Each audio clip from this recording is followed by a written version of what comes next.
Welcome back to Ritwika Niladri blogs. তো আজকে যে ভিডিওটা হতে চলেছে সেটা হলো আমাদের নেল আইল্যান্ডের ভিডিও। তো আমরা হ্যাভলক থেকে এখন চলে এসেছি হলো নেল আইল্যান্ডে, যেটার আরেকটা নাম শহীদ দ্বীপ। তো আমাদের মোটামুটি যে ক্রুজটা ছিল সেটা একটু লেট করেছিল আসতে, যে কারণে আমাদের নীলে পৌঁছাতেও একটু লেট হয়ে গেছে।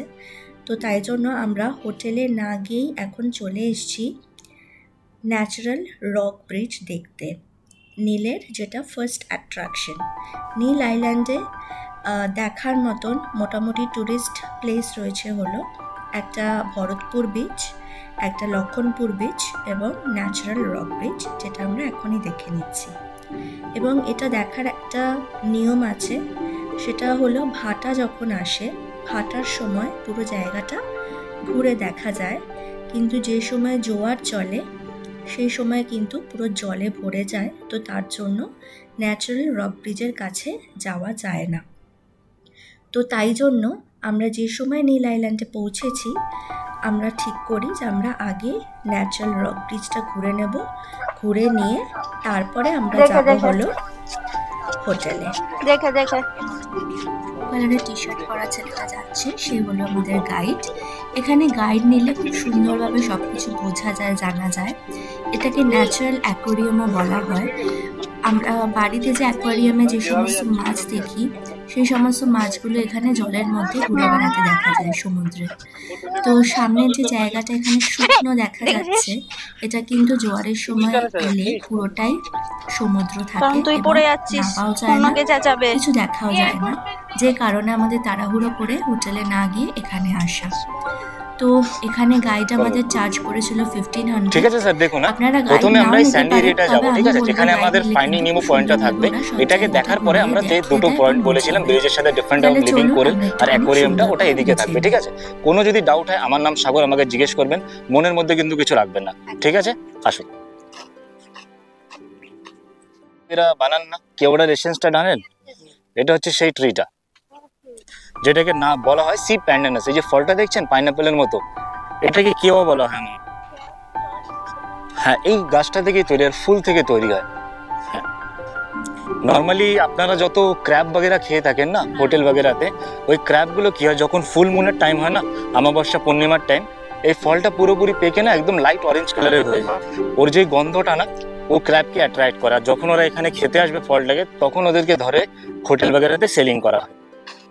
ইভেন এটা কিন্তু নন ইটেবল ফ্রুট স্যার। হ্যাঁ, মানুষ কিন্তু খেতে পারবে না এটাকে, এর মধ্যে পয়জন থাকে। যে আমাদের যে আন্ডামানের ট্রাইবসরা না, যেমন সেন্টিনেল, শম্পেন, গেটরান্দামানিস, জারওয়া, ওরা কি করে পয়জনটাকে বের করে না, এটা থেকে লিকার বাইরে তৈরি করে স্যার, যেটা মেক্সিকোতে সব থেকে বেশি ফেমাস।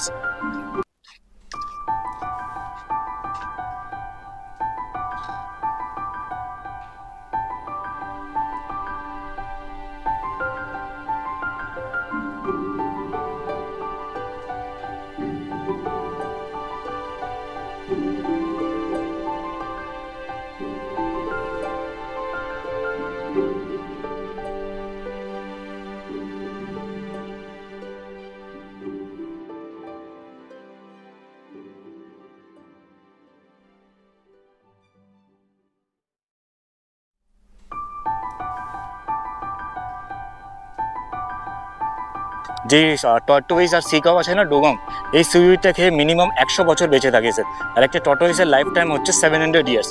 তো আপনাদের যে জাপানের যে লোকরা না, ওদের মেন্টালিটিটা কিছু আলাদা। তো আমাদের সাথে যদি আপনি কম্পেয়ার করেন, ওরা কি করে বিভিন্ন ধরনের সি ফুডে না এই সিউইডটার ইউজ করে। ওদের মেন্টালিটি এরকম বলে, যদি আপনি সিউইড খেয়ে যখন একটা সি অ্যানিমাল 100 বছর বাঁচতে পারে না, তো হিউম্যান কেন পারবে না?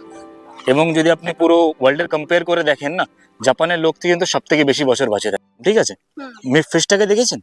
নিমো ফিশ। এখানে একটা ব্রাউন কালারের থিং দেখতে পাচ্ছেন, যেটা দেখুন আস্তে আস্তে হিলছে এদিকে ওদিকে। এটা হচ্ছে ওর নিজের ঘর ম্যাম। ঠিক আছে, যেটাকে সি অ্যানিমোন বলা হয়।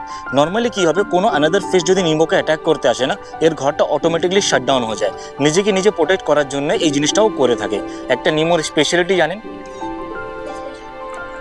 যতগুলো এর যেমন ডিম দেবে না, যে থেকে ওর বাচ্চাগুলোর বর্ন হবে, ও কিন্তু সবসময় মেল বর্ন হয় ম্যাম, কোনোদিন ফিমেল বর্ন হয় না। ওর লাইফ টাইমে একবারও নিজের জেন্ডারটাকে কনভার্ট করতে পারে মেলতে ফিমেল। আর এটা আপনি ফিমেলে যদি একবার কনভার্ট হয়ে যায় না, ও কিন্তু পুনরায় কিন্তু আবার মেলে আসতে পারবে না, এটা এক টাইমই হয়ে থাকে, ঠিক আছে। আর যখন থেকে মুভিটা রিলিজ হয়েছে তখন থেকে এর নাম পড়েছে নিমো বলে। এর অরিজিনাল নেম হচ্ছে বেবি ক্লাউন ফিশ, যে ওয়ার্ল্ডের সব থেকে টপ কিউটেস্ট ফিশ ম্যাম, ঠিক আছে। আর এটাকে বলা হয় সি অ্যানিমোন ম্যাম। আর সাইন্টিফিক নেম হচ্ছে সি অ্যানানমি বলে। কারোর হাতে রিং আছে? ঠিক আছে, এদিকটায় ঘুরান না, ঘরটা টাচ করবেন না কিন্তু, ঠিক আছে। এটা হচ্ছে একটা ম্যাগনেটিক টাইপ অফ অ্যানিমেল, আপনার হাতটাকে কিন্তু এরকম চিপকিয়ে ধরে নেবে। এই যে ডোরি, এই যে ডোরি দেখুন, লাইম কালারের ফিশটা দেখছেন? যখনই অন্ধকার হয়ে যাবে না, ওর উপরে বডি পার্টটা দেখছেন না, এটা অটোমেটিকলি গ্লোয়িং হবে ম্যাম। আমাকে একবার দেখে নিন না, এইভাবে ট্রাই করবেন, মাছটা যেখানে রয়েছে না, রিংটাকে ওকে দেখাবেন মাম এইভাবে, ঠিক আছে। এত কাছে নিয়ে যেতে পারেন, খালি ঘরটাকে টাচ করবেন না। চলো ট্রাই করুন।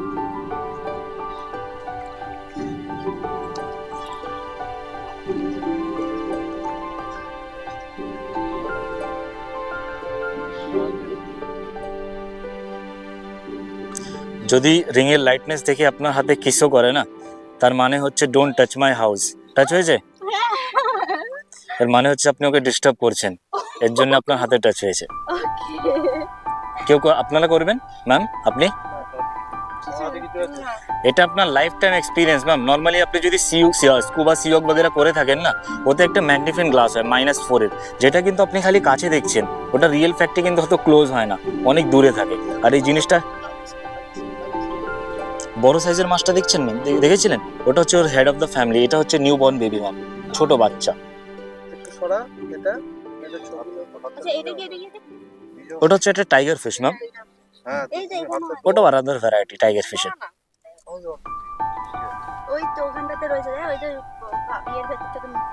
এটা হচ্ছে ওর হেড অফ দ্য ফ্যামিলি।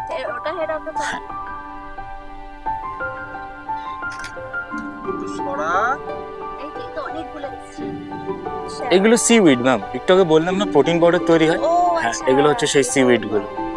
এর মধ্যে কিন্তু হাজারো হাজারো মাছ আছে দেখুন, ছোট ছোট। এখানে চলে আসুন স্যার সবাই। একটু আগে হাঁটার সময় আপনাকে বলছিলাম না, একটা প্যারেট ফিশ যে কোরালটার ক্যালসিয়াম খেয়ে থাকে, এটা হচ্ছে সেই কোরালটা ম্যাম, ঠিক আছে, যাকে গ্রুপ ব্রেন কোরাল বলা হয়। অন্য কোনো কোরালের মধ্যে কিন্তু ক্যালসিয়াম হয় না, ঠিক আছে, এক্সেপ্ট গ্রুপ ব্রেন কোরাল। তো ক্যালসিয়াম হওয়ার কারণে কি হয় না, এর মধ্যে কিছু প্লান্ট তৈরি হয়। এখানে একটা অরেঞ্জ কালার দেখতে পাচ্ছেন, ফিঙ্গারটা নিয়ে কিন্তু প্রেস করবেন না, কোনো একটা আঙুল নিন, ওটাকে জাস্ট স্লোলি একটা টাচ করে আসুন। হ্যাঁ অরেঞ্জটা একটা প্লান্ট ম্যাম।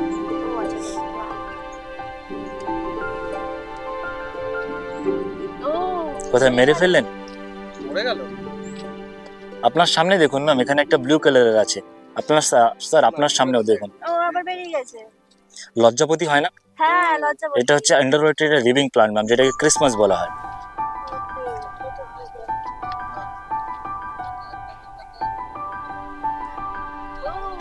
মধ্যে না 1717টা ভ্যারাইটি আছে। ফ্রেন্ড সার্কেলের মধ্যে যদি কোনো ক্যান্সারের স্পেশালিস্ট থাকেন, ওকে কি বলবেন আন্না মানে আমাকে একটা ছেলের সাথে দেখা হয়েছে, ও বলছিল কিন্তু কেমোথেরাপির মেডিসিন তৈরি হয় এটা থেকে, সত্যি কি না, ঠিক আছে। Sea cucumber. এই দেখুন একটা গোস্ট ক্র্যাব একটা। নর্মালি যেমন আমরা হিউম্যানরা ফুডস বগেরা খেয়ে থাকি না ম্যাম, এই সি কিউকুম্বারটা খালি স্যান্ড আর অ্যালগি খায়। আর সমুদ্রের মধ্যে সব থেকে ওয়ান অফ দ্য লেজিয়েস্ট অ্যানিমেল, যে এখান থেকে ওখানে কখনো মুভ হতে পারে না। যখন হাই টাইডের একটা ওয়েভ আসবে না, ওয়েভের সাথে সাথে এক জায়গা থেকে অন্য জায়গায় যেতে পারে না। আর এটা একটা স্পেশালিটি, কোনো একটা পার্টিকুলার প্লেসে না এ নিজেকে চিপকিয়ে বসে রাখতে পারে না। এটা কি অ্যানিমালসের মধ্যে পড়ে না? অ্যানিমালস। ঠিক আছে, আসুন এই ব্রোকেন ট্রিটার কাছে যাবো।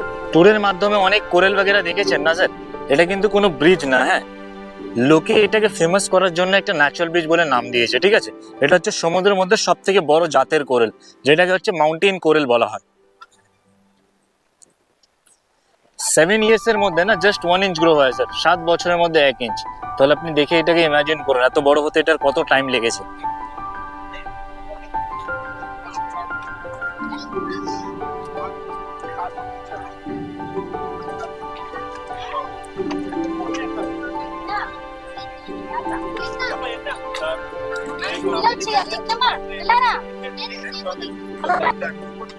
সি কিউকুম্বার দেখিয়েছিলাম মনে আছে প্রথম পয়েন্টটায়, এটা হচ্ছে আনাদার ভ্যারাইটিটা ম্যাম। এটা হচ্ছে সব থেকে বড় জাতের, এখনো এটা অত পুরোপুরি বড় হয়নি, এ নর্মালি এত বড় হতে পারে ম্যাম, ঠিক আছে। আর এটা কিন্তু দেখুন আস্তে আস্তে মুভও করছে, দেখছেন, দেখুন স্লোলি স্লোলি মুভ করছে। ওর সামনের পোর্শনটা দেখতে পাচ্ছেন, এখানটায় একটা স্পাইকস রয়েছে, এটা হচ্ছে সি আর্চিন। এটা সি আর্চিন স্যার, সমুদ্রের মধ্যে সব থেকে পয়জনাস সি অ্যানিমেল। যে স্পাইস গুলো দেখছেন যেমন কটন হয় না, তুলোর মতন কিন্তু নরম ম্যাম, ঠিক আছে। যদি একবার আপনার বডি পোর্শনে কোনো জায়গায় যদি লেগে যায় না, you have to take minimum 14 to 13 days completely bed rest. Sir দেখুন এটা হচ্ছে আমাদের ন্যাচারাল অ্যাকোয়ারিয়াম। নর্মালি আপনি অনেক কোরেল वगैरह দেখেছেন, এটা হচ্ছে একদম পুরো ন্যাচারাল স্যার, যেটা কোনো ম্যানমেড থিং নেই। কতগুলো লাইভ লিভিং কোরাল দেখুন, যত আপনি হ্যাভলক পোর্ট ব্লেয়ারে দেখেছেন না different kind of living coral, এখানে তার 5% এক্সট্রা থিং থাকবে স্যার। ছোট একটা ফিঙ্গার কোরাল দেখিয়েছিলাম মনে আছে ম্যাম, বলছিলাম কত বড় হতে পারে। এখানে সব নর্মাল ট্রেলার স্যার এগুলো, ওখানেও দেখতে পাচ্ছেন ওগুলো খালি মিডিয়াম বড় হয়েছে। এখন আমরা যখন ফিট করতে যাব আপনাকে বড় ভ্যারাইটিটা দেখাবো। একটা মাছ দেখতে পাচ্ছেন বড়, দেখুন দেখুন ঘুরে বেড়াচ্ছে, ওটা হচ্ছে একটা pick fish sir, pick fish ma'am. Normally আপনারা হার্ট শেপে ফটো নেন না, সেন্টার অফ দ্য এরিয়াতে দেখুন একটা ন্যাচারাল হার্ট শেপের একটা কোরাল রয়েছে ম্যাম, আর ওর তার সাইডেই দেখতে পারবেন বা সাইডটাই একটা ফিঙ্গার কোরাল, যেটাকে আপনি একটুখানি কেবল একটু আগে দেখিয়েছেন, ওটা কত বড় সাইজের দেখুন। বিস্কিটটাকে না একটু জলের মধ্যে ভেঙে নিয়েছেন, এর সামনেটাই থ্রো করুন, নিচে দেখুন একটা কালো কালারের কত বড় একটা গ্রুপের ফিশ, থ্রো করুন স্যার। কি মাছ না বাবু? এটা কি গ্রুপের গোবরা মাছ? ওই দেখুন স্যার সেই প্যারেট ফিশটা, যে বলছিলাম না স্যান্ড তৈরি করে, মুখের সামনে দেখুন লাল লাল ভাব, এটা হচ্ছে সেই প্যারেট ফিশ।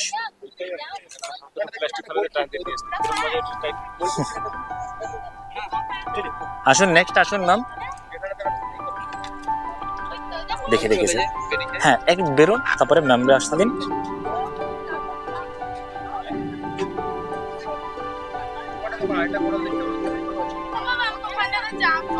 ওই দেখুন ম্যাম একটা এখানে ব্লু অ্যান্ড ব্ল্যাক এর স্টেয়ারে দেখতে পাচ্ছেন, এটা ছোট মাছ। নর্মালি আপনারা যখন ফিশ স্পা वगैरह করতে যান না, এর ছোট একটা ভ্যারাইটি ইউজ হয়, যেটাকে সার্জন ফিশ বলে ম্যাম। হ্যাঁ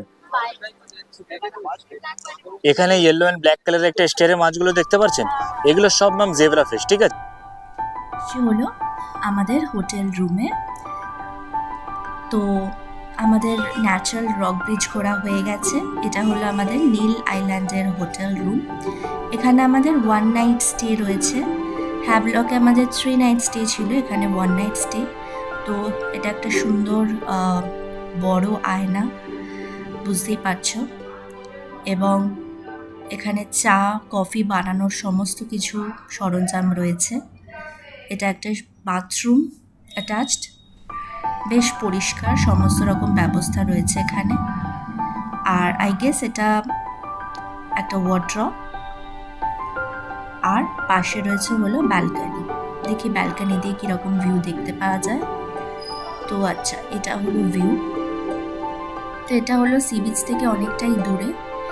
আর পাশের রুমের ব্যালকনি, এটা হলো অর্ণবদের রুম, আর আমাদের ব্যালকনি থেকে এটা ভিউ। আমরা একটু ফ্রেশ হয়ে নিয়ে এখন বেরিয়ে পড়েছি লক্ষণপুর বিচে যাওয়ার জন্য। লক্ষণপুর বিচের মেন অ্যাট্রাকশন হলো সানসেট। হ্যাভলকের যেমন রাধানগর বিচে খুব সুন্দর সানসেট দেখা যায়, এখানে লক্ষণপুর বিচে খুব সুন্দর সানসেট দেখা যায়। আর গাড়ি যেখানে পার্ক করা হয়েছে সেখান থেকে এই রাস্তাটা ধরে লক্ষণপুর বিচে যেতে হবে। এই রাস্তাটাও ভীষণ সুন্দর, চারপাশে প্রচণ্ড বড় বড় গাছ, আর তার মাঝখান দিয়ে রাস্তা। এখানটা আমাদের হেঁটেই যেতে হবে, বেশ খানিকটা রাস্তা, মোটামুটি 700 থেকে 800 মিটার মতন। বেশ সুন্দর প্রকৃতি।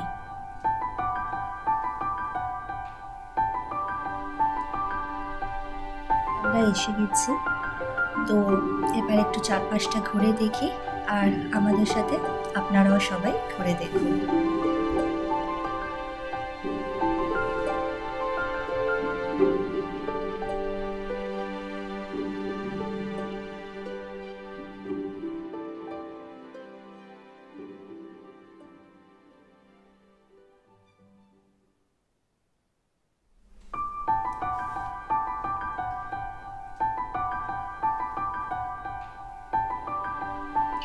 So we are leaving and welcome back to Maldives in another day.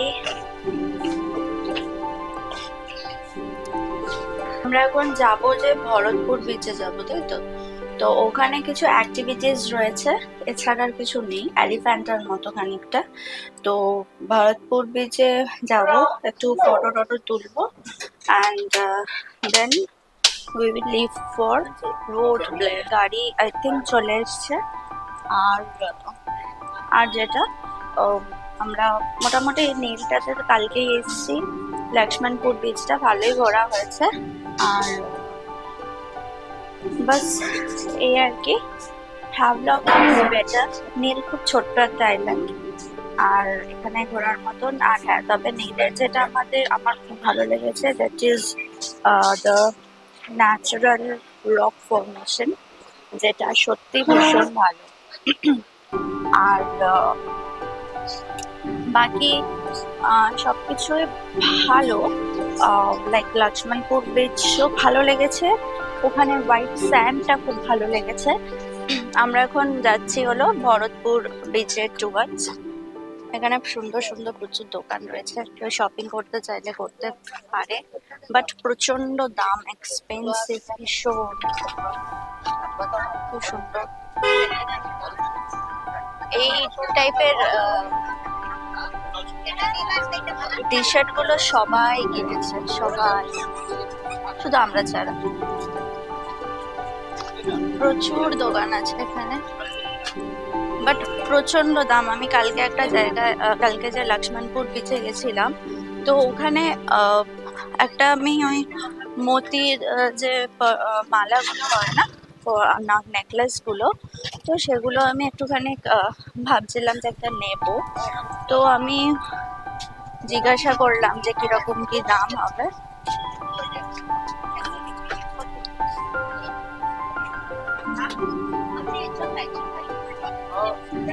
তো ওটার দাম আমার কাছ থেকে চাইলো 2500 টাকা। তো ওরা বলছিল যে ওটা সত্যিকারের। দেখি इसका प्राइस क्या है इन लोग इस सब का? বাঙালি, হ্যাঁ বাঙালি।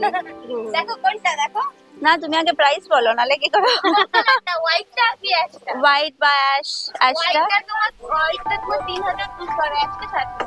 ये रियल है क्या? ये रियल पर वज्रार मोती जो होता है, वज्रार मोती बोले ना, ये दे देखो, वज्रार मोती तो बोले ना, ওই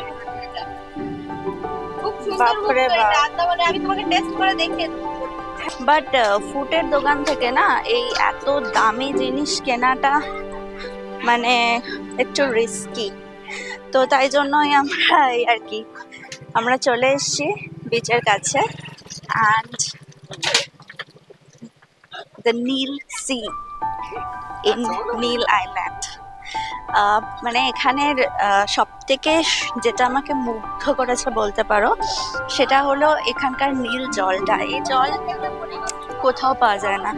লাইক আমাদের ওদিককার পুরী দীঘার কথা তো ছেড়েই দাও, গোপালপুর যা যা বিচের সাইড রয়েছে ওগুলো তো ছেড়েই দাও, এছাড়াও মানে গোয়াতে নীল অনেকবার গেছে, মানে এই নীল অনেকবার গেছে। ও বলছে যে একদমই মানে পাওয়া যায় না এখানে, ওখানেও পাওয়া যায় না। তো এইখানকার সমুদ্র দেখে আমি অভিভূত। আর তোমরাও দেখো, আমার সাথে অনেকেই হয়তো এসছো, যে ওয়েলকাম টু ভরতপুর বিচ, অনেকেই হয়তো এসছো। আমি প্রথমবার এলাম, আর আমার কেমন লাগছে সেটা তোমাদের সাথে শেয়ার করছি। না সো দিস ইজ দ্য, বাহ, এখানে সবাই সুন্দর স্নান করছে। আমরা আজকে আর স্নান করব না, কারণ আমরা কালাপাথার আর রাধানগরে স্নান করেছি। দেখো কত দূরে দূরে, ভীষণ। একদিন থাকলে তাহলে এখানে আজকে থাকলে স্নানটা করা যেত, আমাদের পরে নিয়ে ট্রাভেল করা সমস্যা। আর হলো এখানকার সমুদ্র এত সুন্দর, মানে যে কেউ, মানে কোনো এজেড পার্সনেরও স্নান করতে কোনো প্রবলেম হবে না। ভীষণ ভালো। আশা করি তোমাদের আজকের ভিডিওটা ভালো লেগেছে। আজকের ভিডিওটা শেষ করছি আমাদের লক্ষণপুর বিচের সানসেটের আমরা একটা টাইম ল্যাপস তুলেছিলাম সেই ক্লিপিংসটা দিয়ে। যদি ভিডিওটা ভালো লেগে থাকে তাহলে অবশ্যই লাইক, শেয়ার, সাবস্ক্রাইব করে দিও। নেক্সট দেখা হচ্ছে আবার পোর্ট ব্লেয়ারে। আজকের জন্য টাটা।